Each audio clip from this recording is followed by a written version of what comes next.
और सबसे पहले मैं अपने प्रेस के साथियों को आपके माध्यम से पूरे देश और प्रदेशवासियों को मैं रामनवमी की बहुत बहुत बधाई और शुभकामनाएं देता हूं। ऐसा त्योहार, ऐसे दिन जहां से अच्छी शुरुआत होती है। मुझे खुशी है इस बात की कि आज कांग्रेस पार्टी के नेता राहुल गांधी जी और समाजवादी पार्टी की आज हम मिलकर के प्रेस कर रहे हैं। पहले चरण का चुनाव उत्तर प्रदेश का होने जा रहा है और जो पश्चिम से हवा चल रही है वो पूरे के पूरे उत्तर प्रदेश और देश के माहौल को बदलने जा रही है। आज गाजियाबाद में बैठे हैं। इस बार भारतीय जनता पार्टी को गाजियाबाद से लेकर के गाजीपुर तक इंडिया गठबंधन सफाया करने का काम करेगा। आज किसान दुखी है। तमाम जो वादे किए थे, भारतीय जनता पार्टी की हर बात झूठी निकली।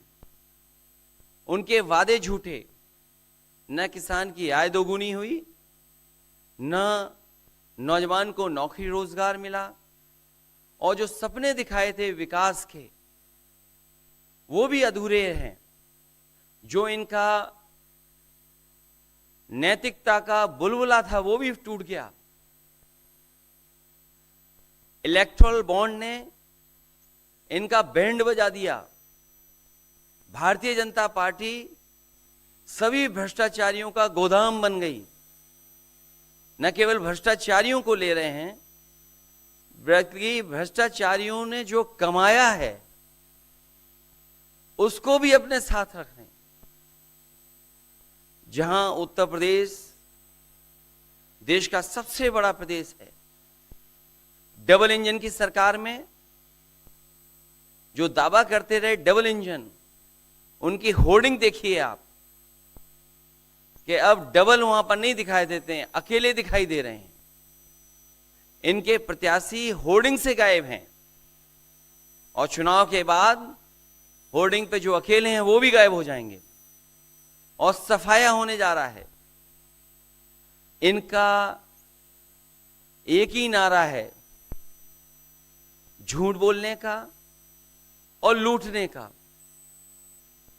लूट और झूठ भारतीय जनता पार्टी की पहचान बन गई है। पेपर लीक कितने हुए हैं? एक दो होते तो ठीक था, लेकिन 10 पेपर लीक हुए। और मैंने कई मौकों पर वो बात बताई कि अगर एक परिवार के हम केवल 3 सदस्यों को मान लें, जिस व्यक्ति ने परीक्षा लिखने की तैयारी की, जो परीक्षा नहीं दे पाया पेपर लीक के कारण, और उसके मां बाप को अगर हम जोड़ लें तो ऐसे 60 लाख नौजवान हैं। 60 लाख नौजवानों का भविष्य अंधकार में डाल दिया। और अगर 60 लाख का गुणा करें हम 3 से, 1 करोड़ 80 लाख, और 1 करोड़ 80 लाख को अगर हम डिवाइड कर दें 80 लोकसभाओं से, तो भारतीय जनता पार्टी का 2,25,000 वोट हर लोकसभा में कम हुआ है। इसलिए एक भी वोट बट ना पाए। जहां हमें मतदान करना है वहीं मतदान के दिन हमें सावधान भी रहना है। अगर हम सावधान रह करके मतदान करेंगे और अपने बूथ की चौकीदारी करेंगे तो भारतीय जनता पार्टी का सफाया होगा। आने वाले चुनाव में, ये देश का चुनाव है, देश की जनता बदलाव चाहती है और बदलाव की हवा पश्चिम से उत्तर प्रदेश से चल रही है। और मुझे पूरा उम्मीद है आने वाले समय में इंडिया गठबंधन और नई सरकार देश में दिखाई देगी। शुक्रिया अखिलेश जी। राहुल जी।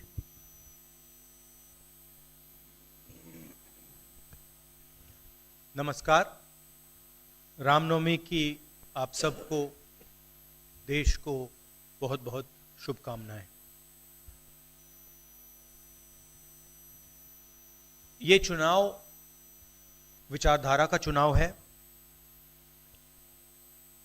एक तरफ आरएसएस और बीजेपी जो संविधान है, लोकतांत्रिक सिस्टम है, उसको खत्म करने की कोशिश कर रही है, और दूसरी तरफ इंडिया गठबंधन, कांग्रेस पार्टी संविधान को, लोकतंत्र को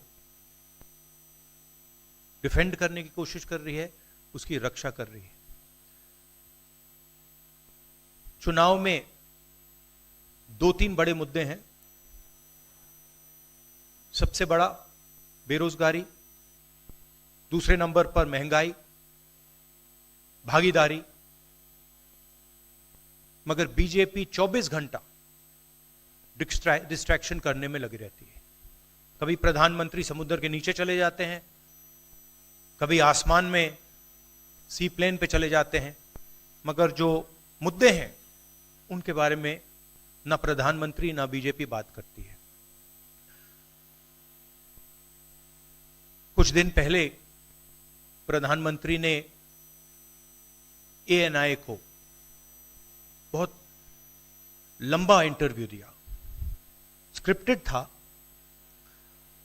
मगर फ्लॉप शो था। प्रधानमंत्री जी ने उसमें इलेक्टोरल बॉन्ड्स समझाने की कोशिश की। प्रधानमंत्री जी कहते हैं कि इलेक्टोरल बॉन्ड्स का सिस्टम ट्रांसपेरेंसी के लिए लाया गया, राजनीति को साफ करने के लिए लाया गया। अगर यह सच है तो उस सिस्टम को सुप्रीम कोर्ट ने रद्द क्यों किया?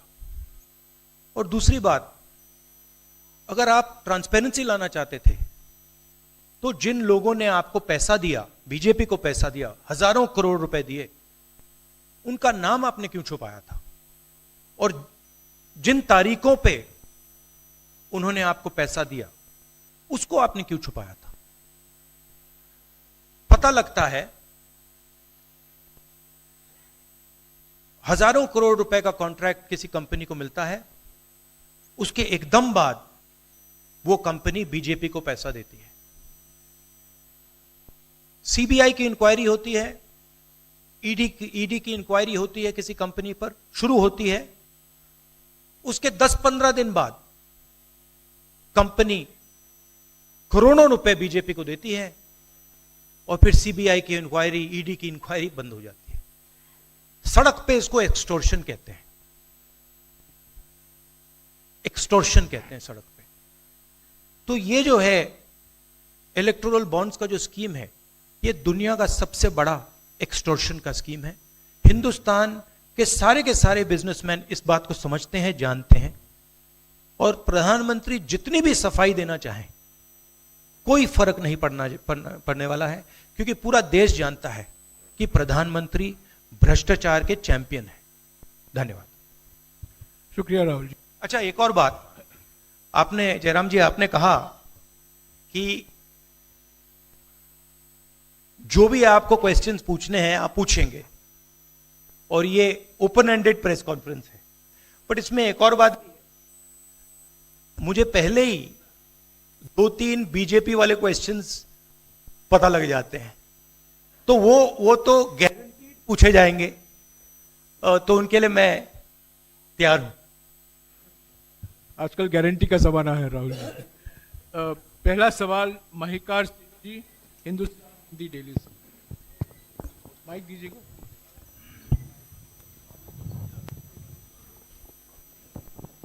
राहुल जी, स्वागत है आपका।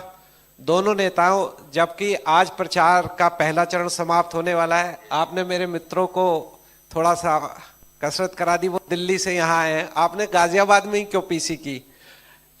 यूपी और दिल्ली छोड़ के गाजियाबाद में पीसी हो रही है। दूसरा सवाल ये है राहुल जी से कि लोग तो गुजरात छोड़कर पीएम बनने के लिए बनारस आते हैं, आप बाय नाइट चले गए, तो क्या अमेठी या रायबरेली से आप लड़ेंगे? ये बीजेपी वाला क्वेश्चन है, ये पत्रकार का सवाल। पहले ही opening ball BJP question. Very good, शाबाश। देखिए, अमेठी की बात कांग्रेस का डिसीजन है, जो भी मुझे ऑर्डर मिलेगा मैं वो करूंगा। सीईसी मीटिंग हमारी पार्टी में सीईसी मीटिंग्स में ये डिसीजन लिए जाते हैं। बट पहला बीजेपी का question, good question, thank you. Amar Ujala से निशा, आप थोड़ा शांत हो जाइए यहाँ प्लीज। बहुत बहुत स्वागत है। मेरा सवाल आपसे ये है कि यूपी में न केवल यूपी में बल्कि पूरे देश में इस बार कांग्रेस ने अपने बहुत कम प्रत्याशी 268 अभी तक सामने आए हैं और यूपी में तो 80 सीटों के मुकाबले केवल 17 सीट हैं। ऐसा क्यों? क्या ऐसा मान के चल रही है कांग्रेस कि आप कमजोर चल रहे हैं या यूपी में कमजोर है कांग्रेस इसलिए सपा या आपके गठबंधन बाकी सहयोगी पार्टी सीट नहीं देना चाह रही हैं? नहीं, हमने डिसीजन लिया है कि इंडिया गठबंधन चुनाव लड़ेगा और हमने सीट शेयरिंग की है और ओपन माइंडेड तरीके से दिल खोल के हमने सीट शेयरिंग की है। हम चाहते हैं कि थोड़ी सी हम फ्लेक्सिबिलिटी दिखाएं और ओपन माइंडेड तरीके से हम चुनाव लड़ें, इसीलिए हमने स्पेस हम अपने पार्टनर्स को दी है, पर इसका कोई कमजोरी का मतलब नहीं है। पीटीआई से अनवर। राहुल जी, मेरा सवाल आपसे है कि पिछले बार जो आप दोनों लोगों का गठबंधन था वो सफल नहीं हो सका उत्तर प्रदेश में। एक बार फिर आप लोग साथ आए हैं और प्रधानमंत्री ने पिछले दिनों कहा कि ये दो लड़कों की फ्लॉप फिल्म है जो इस बार भी फ्लॉप होगी। तो आगे आप क्या उम्मीद कर रहे हैं इस गठबंधन से? उत्तर प्रदेश में कितनी सफलता मिलेगी और कितनी सीटों की उम्मीद है इस बार आप लोगों को? देखिए, मैं सीट्स का प्रेडिक्शन तो नहीं करता हूं, जनरल बात कह सकता हूं कि 15-20 दिन पहले कि 180 से 180 तक जाएंगे, अब मुझे लग रहा है 150 तक जाएंगे। हर स्टेट में हमें रिपोर्ट मिल रही है कि हमारा चुनाव इंप्रूव कर रहा है और अंडर करंट है। जहां तक गठबंधन की बात है, यूपी गठबंधन की बात है, बड़ा पावरफुल गठबंधन है और बहुत अच्छा परफॉर्मेंस होगा हमारा उत्तर प्रदेश में। दैनिक जागरण से आदित्य त्रिपाठी। आप दोनों का बहुत बहुत स्वागत है।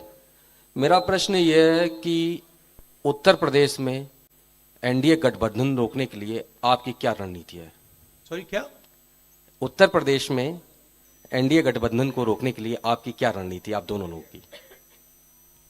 उत्तर प्रदेश में नेशनल लेवल पे मैं आपको हमारा फाउंडेशन बता देता हूं और वही आइडियाज हम उत्तर प्रदेश में भी चलाएंगे।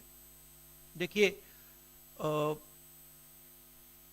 पिछले 10 सालों में नरेंद्र मोदी जी ने नोटबंदी करके, गलत जीएसटी लागू करके और जो बड़े बड़े अरबपति हैं, अदानी जी हैं, उनका पूरा सपोर्ट करके जो रोजगार पैदा करने का सिस्टम था उसको उन्होंने कंप्लीट खत्म कर दिया है। तो सबसे पहला काम जो रोजगार हिंदुस्तान के युवाओं को मिलना चाहिए उसको एक बार फिर स्ट्रेंथन करने का है। उसके लिए हमने अपने मैनिफेस्टो में 2-3 आइडियाज दिए हैं। एक आइडिया रेवोल्यूशनरी आइडिया है, राइट टू अप्रेंटिसशिप। तो जो अमीर घर के बच्चे होते हैं वो अप्रेंटिसशिप करते हैं, ट्रेनिंग मिलती है, पेड ट्रेनिंग होती है। तो हमने डिसाइड किया है कि हिंदुस्तान के उत्तर प्रदेश के सब ग्रेजुएट्स को, डिप्लोमा होल्डर्स को हम अप्रेंटिसशिप का अधिकार देंगे। जो भी अप्रेंटिसशिप करना चाहेगा उसको प्राइवेट सेक्टर में, पब्लिक सेक्टर में, सरकार में अधिकार मिलेगा, अप्रेंटिसशिप का अधिकार मिलेगा, ट्रेनिंग होगी और 1 लाख रुपए साल का, 8,500 रुपए महीने का उस युवा के बैंक अकाउंट में हम डालेंगे। और ये करोड़ों युवाओं के लिए हम अधिकार दे रहे हैं। इससे एक ट्रेन्ड मैन पावर तैयार होगा, प्राइवेट कंपनीज को भी इसका फायदा होगा, सरकार को भी इसका फायदा होगा और एक प्रकार से युवाओं के लिए ये एक जॉब मार्केट में एंट्री का सिस्टम हो जाएगा। दूसरी चीज 30 लाख सरकारी रोजगार हैं जो नरेंद्र मोदी भर नहीं रहे हैं, वो वैकेंसीज हम युवाओं को देने जा रहे हैं। पेपर लीक की बात हुई है, उसके लिए हम कानून बनाएंगे, उसको हम खत्म कर देंगे। तो ये बात हुई युवाओं की। एक और हमारा आइडिया, क्रांतिकारी आइडिया, और ये उत्तर प्रदेश की महिलाओं को बहुत फायदा मिलेगा इससे। हर गरीब परिवार की हम लिस्ट बनाएंगे और हर गरीब परिवार में से हम एक महिला को चुनेंगे और उसके बैंक अकाउंट में महीने के 8,500 रुपए, साल के 1 लाख रुपए सरकार हर महीने बैंक अकाउंट में डालने जा रही है। किसानों की बात, किसान सिर्फ 2 चीजें मांग रहा है। नरेंद्र मोदी से 10 साल मांगा, हमें सही दाम दिलवा दीजिए, और जैसे आपने 16 लाख करोड़ रुपए, मतलब 24 साल का मनरेगा आपने अदानी जैसे लोगों का माफ किया, वैसा ही आप हमारा भी माफ कर दीजिए। और नरेंद्र मोदी मना करते हैं, उन पे फायरिंग करवा देते हैं, उनको डरा देते हैं। तो हमने लीगल एमएसपी का निर्णय ले लिया है। हिंदुस्तान में पहली बार लीगली गारंटीड एमएसपी होगी और हम उनका, किसानों का कर्जा माफ करने जा रहे हैं। यही मेन मुद्दे हैं चुनाव में। बीजेपी का मैनिफेस्टो देखेंगे तो उसमें आपको उसका जो फाउंडेशन है, 2 चीजें हैं। एक कि वो शायद 10-15 साल बाद ओलंपिक गेम्स इंडिया लाएंगे, और दूसरा 1 या 2 व्यक्तियों को वो चांद पे पहुंचा देंगे। तो ये बेसिकली चुनाव चल रहा है। शुक्रिया राहुल जी। अगले 3-4 सवाल आप कृपया अखिलेश जी से पूछेगा। ANI से शालिनी।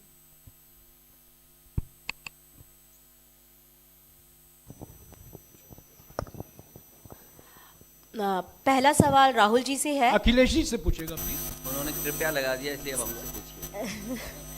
दोनों से पूछूंगी सर। पहला सवाल राहुल जी से है, जैसे कि पीएम ने कहा है कि मैं देश बचा रहा हूं, लेकिन इंडिया अलायंस जो है वो परिवार बचा रहा है, इस पर क्या कहेंगे सर? और जो दूसरा सवाल, सेकंड बीजेपी क्वेश्चन। सर दूसरा जो सवाल है मेरा वो ये है, जादूगर कहा है उन्होंने राहुल जी को, और उन्होंने कहा ANI को जब इंटरव्यू दिया उसमें बोला कि ऐसा कौन सा जादू है कि एक झटके में गरीबी मिटा सकते हैं। मैं जानना चाहता हूं ऐसा कौन सा जादू है कि एक झटके में गरीबी मिटाई जा सकती है। तो ये मेरा सवाल दोनों से है। नहीं, दोनों से है। मैं धन्यवाद देता हूं, आप लोगों ने सवाल पूछे। हालांकि कुछ सवाल आपने राहुल जी से पूछे थे। एनडीए को पीडीए हराएगा, एनडीए को पीडीए हराने जा रहा है, एनडीए को पीडीए हराने जा रहा है। और जहां तक सवाल परिवारवाद की बात है, आज नवरात्र है, आज शुभ दिन है। भारतीय जनता पार्टी के लोग संकल्प लें कि ना किसी परिवार वाले को टिकट देंगे और ना किसी परिवार वाले से वोट मांगेंगे। और गाजियाबाद में कार्यक्रम इसलिए किया है क्योंकि हम दोनों लोगों ने संकल्प लिया है। वो तो इंडिया गठबंधन का नाम भी ठीक से नहीं ले पाते हैं। INDIA तो इंडिया होता है, इंडी कब से हो गया? यहां से सफाया होगा गाजीपुर तक। जो 14 में आए थे वो 24 में चले जाएंगे, और यूपी वाले स्वागत भी अच्छा करते हैं। और इस बार तो ढोल नगाड़ा और सब कुछ की तैयारी है। इस बार विदाई भी बहुत शानदार होने जा रही है। हाँ, टाइम्स नाउ भारत, रंजीता। अखिलेश जी से। जो आपने जो गरीबी को एक झटके में मिटाने की बात की, देखिए ये कोई नहीं कह रहा है कि गरीबी को एक झटके में मिटाया जाएगा। हम ये कह रहे हैं कि गरीबी को गहरी चोट पहुंचाई जा सकती है। और तरीके मैंने आपको बताए हैं। नरेंद्र मोदी जी ने पूरा का पूरा फोकस 22 लोगों पे किया है, 22-25 लोगों पे किया है। आज की सच्चाई है कि 22 लोगों के पास उतना धन है जितना 70 करोड़ लोगों के पास है। गरीबी का यह भी कारण है कि नरेंद्र मोदी जी ने सारा का सारा धन कॉन्सेंट्रेट कर दिया है, 20-25 लोगों को पकड़ा दिया है। मैं जाति जनगणना की बात कर रहा हूं और मैंने ये बात बहुत बार उठाई है। भागीदारी की बात होती है। हिंदुस्तान के किसी भी इंस्टीट्यूशन में आपको ना पिछड़े वर्ग के लोग मिलेंगे, ना दलित मिलेंगे, ना आदिवासी मिलेंगे, ना गरीब जनरल कास्ट के लोग मिलेंगे। मैंने मीडिया के बारे में बात उठाई। मीडिया में आपको बड़े बड़े एंकर्स दिखते हैं। आपको मीडिया की कंपनीज के मालिक की लिस्ट निकालिए, आपको दिख जाएगा कि उधर ना एक पिछड़ा मिलेगा, ना एक दलित मिलेगा, ना एक आदिवासी मिलेगा। तो हम क्रांतिकारी काम करने जा रहे हैं। जाति जनगणना, महिलाओं को गरीब महिलाओं को 1 लाख रुपए, युवाओं को अप्रेंटिसशिप का कानून, अप्रेंटिसशिप का अधिकार, उनके बैंक अकाउंट में 1 लाख रुपए, किसानों को एमएसपी। तो ये सब गरीबों को पैसे देने के तरीके हैं। नरेंद्र मोदी जी ने पिछले 10 साल में गरीबों को कुछ नहीं दिया, तो ये हम करने जा रहे हैं। हाँ रंजीता, अखिलेश जी से। हाँ, अखिलेश जी से ही सवाल है। राहुल जी ने अभी जितनी भी चीजें कही, अखिलेश जी से। नहीं, मैं सवाल पहले जितनी भी चीजें कही वो तमाम चीजें कांग्रेस के घोषणा पत्र में है। क्या इंडिया गठबंधन का अपना कोई साझा जो है वो मैनिफेस्टो होगा? अखिलेश जी, क्या जो राहुल जी कह रहे हैं क्या वही तमाम चीजें सपा की भी है, या सपा कुछ अलग भी घोषणाएं कर रही है चुनाव में? इंडिया गठबंधन नई उम्मीद है, और जैसा कि राहुल जी ने कहा कि उनके मैनिफेस्टो में बहुत सारी चीज़ें हैं जिससे गरीबी दूर की जा सकती है। उसी से जोड़ करके मैं ये कहना चाहता हूँ कि जिस समय हमारा देश का किसान खुशहाल हो जाएगा, जिस दिन देश के किसान को अपनी लाभकारी मूल्य मिलने लगेगा फसल का, और मैं समझता हूँ जितने भी राजनीतिक दल हैं और खासकर जो इंडिया गठबंधन के साथी हैं, वो ये बात कह रहे हैं कि हम एमएसपी की गारंटी देंगे या किसानों को लाभकारी मूल्य देंगे, और जिस दिन भारत सरकार किसानों की आय बढ़ा देगी, गरीबी दूर होना शुरू हो जाएगी। और मैं कई मौकों पर कह रहा हूं कि जाति जनगणना भी एक हमारा मुद्दा है। बिना सामाजिक न्याय के, बिना जाति की गैर बराबरी खत्म किए हुए हम अपने समाज को आगे नहीं बढ़ा सकते। और जैसा राहुल जी ने कहा कि खुशहाली के लिए जाति गणना जरूरी है, तो जाति गणना, सामाजिक न्याय और पीढ़ी की लड़ाई को लेकर के हम चलेंगे। उससे गरीबी भी दूर होगी और मान सम्मान भी मिलेगा। विक्रांत, और देखिए, ये जो हमारा मैनिफेस्टो है, ये जरूर कांग्रेस पार्टी का मैनिफेस्टो है, मगर इसमें जो आइडियाज हैं वो इंडिया गठबंधन उनकी आइडियोलॉजी के आइडियाज हैं। और अगर समाजवादी पार्टी का कोई सजेशन हो या किसी और भी इंडिया गठबंधन की पार्टी का सजेशन हो, उसको हम सब ऑन बोर्ड करेंगे। तो हमारा मतलब जॉइंटली काम होता है। हम बातचीत करके, कंसल्ट करके काम करते हैं और फ्लेक्सिबिलिटी दिखाते हैं। और हम लोग G20 की तरह नहीं है, केवल 2 का चलता हो, बाकी सब 0 हो। अखिलेश जी समझने में वक्त लगेगा। अखिलेश जी G20। अखिलेश जी, एक मिनट अखिलेश जी, अखिलेश जी को बुलाया है। अखिलेश जी, अखिलेश जी, राहुल जी, आप दोनों लोग, अखिलेश जी सामने, अखिलेश जी, राहुल जी, आप दोनों लोग 2017 में साथ आए थे।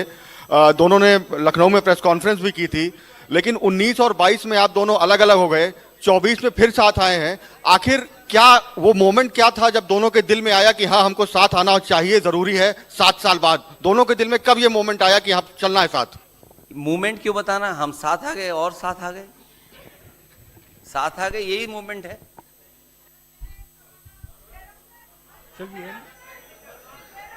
साथियों, अभी दोनों नेताओं को जाना है, उसके पहले हमारा गठबंधन का एक गीत है, वो जारी किया जाएगा।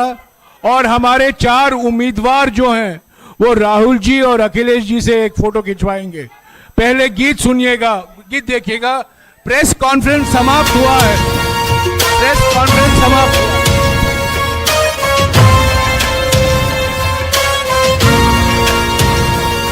गठबंधन है ये इंडिया का गठबंधन है, गठबंधन है ये इंडिया का गठबंधन है। दिल्ली में प्रवेश की खातिर राहुल और अखिलेश की खातिर संविधान बचाना है तो वोट करो इस देश की खातिर। उम्मीद किसानों की इनसे, मजदूरों की आस यही है, देश बदलना है इनको ही, बहनों का विश्वास यही है, जन जन की आवाज यही है। दिल्ली में प्रवेश की खातिर राहुल और अखिलेश की खातिर वोट करो इस देश की खातिर, वोट करो इस देश की खातिर, राहुल अखिलेश की खातिर।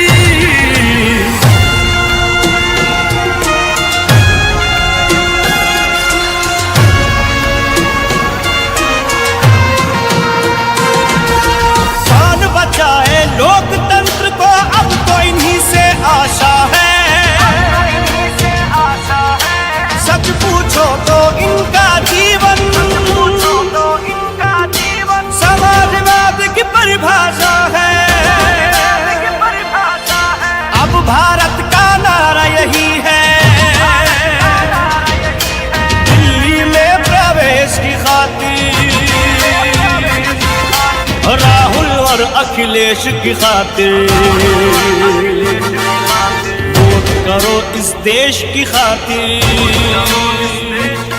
गठबंधन है ये इंडिया का गठबंधन है, गठबंधन है ये इंडिया का गठबंधन है।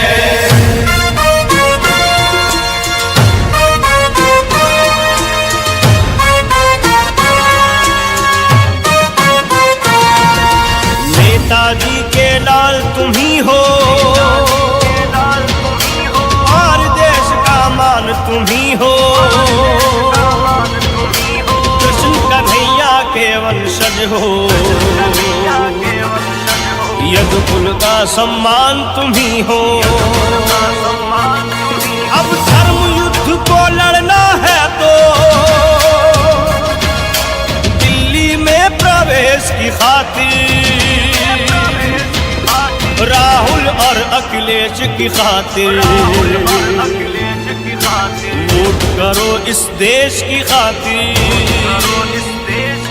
गठबंधन है ये इंडिया का गठबंधन है, गठबंधन है ये इंडिया का गठबंधन है, इंडिया का गठबंधन है।